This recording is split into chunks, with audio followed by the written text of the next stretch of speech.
आज है संडे का दिन और मामूल के मुताबिक आज बनी है बिरयानी। लेकिन मामूल से थोड़ा हट के बनी है बीफ बिरयानी। और किसने बनाई है? अस्सलामुअलैकुम my YouTube family, welcome back to my channel. कैसे हैं आप लोग? उम्मीद करती हूँ खैरियत से होंगे। मैं हाजिर हूँ एक नए व्लॉग के साथ जो कि थोड़ा लेट आया है। हस्बैंड को मेरे हो रही थी बहुत क्रेविंग के बीफ खाना है, जबकि हम बीफ नहीं खाते हैं बकरीद के गोश्त के अलावा। बिकॉज़ इतना पता नहीं होता है कि कैसा जानवर कटा है या नहीं कटा है, और फिर थोड़ा कॉस्टली भी होता है। और बच्चे ज़्यादातर पसंद करते हैं चिकन, तो हम बीफ को थोड़ा अवॉइड ही करते हैं। और डॉक्टर ने भी मना किया हुआ है, थोड़ी एलर्जी है हमें, स्किन एलर्जी, इस वजह से। लेकिन आज ले आए थे हस्बैंड मेरे बीफ, और उन्होंने बोला चलो आज मैं ही बनाऊंगा बिरयानी। तो बिरयानी उन्होंने ही बनाई थी और माशाल्लाह बहुत ही अच्छी बनी थी। हाथ में जायका है हस्बैंड के मेरे। और बिरयानी बहुत मज़े की बनी थी। माशाल्लाह माशाल्लाह। तो इफ़्तार में हमने सिर्फ़ और सिर्फ बिरयानी ही बनाई थी। और जाहिर सी बात है कि खाना ये बिरयानी हैवी होता है, और इफ़्तार के फ़ौरन बाद ही सबको चाहिए होता है। बिरयानी की ऐसी क्रेविंग है हर एक को। तो इफ़्तार में मैंने कुछ ख़ास नहीं किया, हैवी नहीं किया। मैंने बिरयानी ही रख लिया कि चलो वही खा लेंगे हम। फ्रूट्स काट लिए थे थोड़े से मैंने, और शरबत बनाई थी। 4 दिनों से दांतों में है मेरे सख्त किस्म का दर्द, और उस पर से रोज़े हैं, और बहुत टफ़ टाइम गुज़र रहा है। शुक्र अल्हम्दुलिल्लाह कि बच्चों के पेपर्स ख़त्म हो गए हैं। अब एक नई टेंशन है, नया क्लास और नई चीज़ें। सारी चीज़ें, बुक्स वगैरह की भी अरेंजमेंट करनी है, फिर शॉपिंग रहती है जो कि एंड में ही शुरू होनी होती है। और शुरू शुरू में जो कर लिया, बाकी जो बचे कुची चीज़ें होती हैं वो तो ज़ाहिर सी बात है कि आखिर में ही होती है।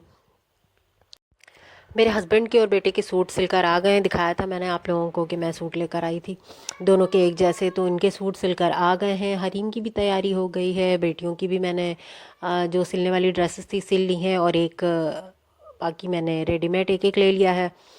वैसे तो अभी कहीं जाना है नहीं फ़िलहाल, सारे पड़े ही रहेंगे।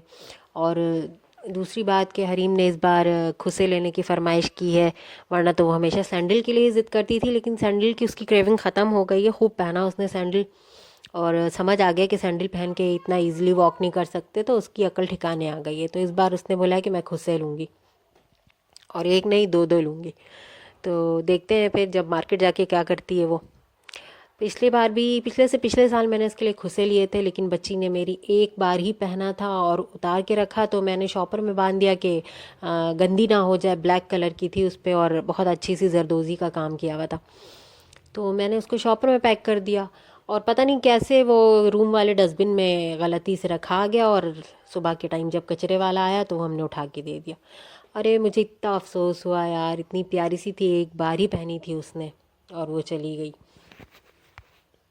बाकी तो तकरीबन 80% हमारी शॉपिंग हो चुकी है, और 20% बाकी है, जो कि लड़कियां मेकअप एक्सेसरीज़ या सैंडल वगैरह लेनी होगी तो वो लेंगी। बाकी तकरीबन है तैयारी, और उतना ज़्यादा हम करेंगे भी नहीं, क्योंकि अभी ना तो करीब में कोई शादी है और ना बहुत ज़्यादा कहीं आना जाना है। तो इसलिए थोड़ा कम ही हम खर्च करेंगे, ताकि बच्चों की अभी किताब कॉपी नए सेशन स्टार्ट होंगे तो बुक्स वगैरह के अखराजात हैं, और फिर ईद के बाद ही अ, थोड़े आने जाने, मेहमान आने जाने का सिलसिला शुरू हो जाता है, तो फिर उसमें भी अखराजात इंसान के लगते हैं। और तो इसलिए थोड़ा हाथ को रोक के अपने बजट में रह करके ही सारा काम करेंगे। लड़कियों वाला घर है तो कपड़े वगैरह तो बहुत ज़्यादा बनते हैं, माशाल्लाह माशाल्लाह। लेकिन मैं बहुत ही एवरेज रेट में रख करके, बहुत अच्छी चीज़ें चूज़ करके, फिर स्टिचिंग मेरी खुद की है तो फिर मैं अच्छा से अच्छा तैयार कर लेती हूँ। मतलब समझ में ही नहीं आता है, लोग पूछते हैं कि रेडीमेड लिया है, ऐसा हो जाता है। तो बहुत ज़्यादा इधर उधर के मैं नहीं सिलती, अपने ही घर के सिलती हूँ, तो फिर वो बहुत अच्छे, मेहनत करती हूँ थोड़ा तो बहुत ही अच्छे बन जाते हैं। समझ नहीं आ रहा होता है, बिल्कुल लगता है कि ब्रांड का है। और कुछ चीज़ें मैं ब्रांड के ही अडॉप्ट करती हूँ, लेकिन वो बहुत चीप प्राइस वाले जो कुर्तियाँ वगैरह होती हैं, वो फिर उसको मैं ट्राउज़र या दुपट्टा वगैरह अलग से लेके मैनेज कर लेती हूँ। तो बहुत अच्छा ड्रेस बन जाता है, अच्छा लगता है सब कुछ। तो ये भी सुगड़ापे की एक कहानी है, जो कि करते करते आप इतने माहिर हो जाते हैं कि फिर उस काम में आपको मज़ा भी आने लगता है, और समझ भी नहीं आता, बहुत माहिर हो जाते हैं। ब्रांड वाले कहने, कपड़े कहने का मतलब ये नहीं है कि मैं बहुत ही ब्रांडेड ड्रेसेस वगैरह लेती हूँ, नहीं। बहुत ब्रांड वाले होते हैं, लेकिन ब्रांड के कपड़े थोड़े से प्राइस बढ़ा कर अगर आप लें तो वो कपड़े लॉन्ग लास्टिंग होते हैं, अच्छे होते हैं। जो कि अच्छे चलते हैं। थोड़ी सी चॉइस की भी बात होती है कि इंसान की चॉइस कैसी है, जैसी आपकी चॉइस है वैसी चीज़ आपको मिलेगी। ऐसा भी होता है कि पैसे दे करके भी कुछ लोग वैसी चीज़ें नहीं ले पाते जो देखने वाले को बहुत अच्छी लगे, बहुत पसंद आए। लेकिन अल्हम्दुलिल्लाह, शुक्र अल्हम्दुलिल्लाह, मेरे साथ ये मसला है कि मैं चीज़ें जो ख़रीदती हूँ वो माशाल्लाह माशाल्लाह 4 लोगों को पसंद आती है।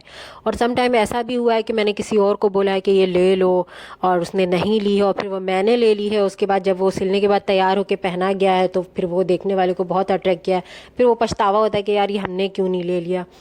लेकिन जिसके साथ भी मैं मार्केट जाती हूँ, या जो भी मेरे इर्द गिर्द लोग हैं, बहनें हैं या अम्मी हैं या जो भी भाभियाँ वगैरह, तो सब यही प्रेफर करती हैं कि मैं साथ जाऊँ शॉपिंग में उनके। तो ये भी एक मसला मेरे साथ रहता है कि मुझे सबके साथ ही जाना पड़ता है, और माशाल्लाह अच्छी शॉपिंग हो जाती है। थोड़ी बार्गेनिंग भी अच्छी कर लेती हूँ मैं, इसलिए सब लोग सेटिस्फाई रहते हैं कि हाँ ये बंदी साथ में रहेगी तो ज़रा काम अच्छा हो जाएगा। तो बस ये है कि करते करते आपको एक्सपीरियंस बन जाता है। तो सारी बात आपके एक्सपीरियंस पर ही होती है कि आप किसी भी चीज़ को जितना टाइम देंगे आप उतने शार्प हो जाएंगे। घरदारी में भी बहुत शार्प हूँ, लेकिन अब थकने लगी हूँ, थोड़ी हिम्मत जवाब देने लगी है, उम्र का भी तकाजा है। और ये मैंने बनाई थी खरबूजे वाली शरबत। मुझे बहुत दिल चाह रहा था, पसंद मुझे बहुत है। ये अम्मा मेरी बनाती थी पहले, खरबूजा पुदीना और लेमन डाल करके। बहुत ही लाइट होता है और मतलब बहुत ठंडा ठंडा सा फील होता है आपको पीने के बाद। एक तो हाजमा भी अच्छा करता है और प्लस फीलिंग भी अच्छी आती है। और ये खरबूजे बहुत ज़्यादा आते हैं हमारे घर में, आप समझ सकते हैं, क्योंकि अफोर्डेबल है। और तरबूज बहुत महंगे हो रहे हैं, अभी तो खैर 200 रुपये हो गए हैं, तो बेकार है, उसके इतना मोटा छिलका निकल जाता है तो फिर आप बचत में कुछ आता नहीं है और बहुत महंगा पड़ जाता है।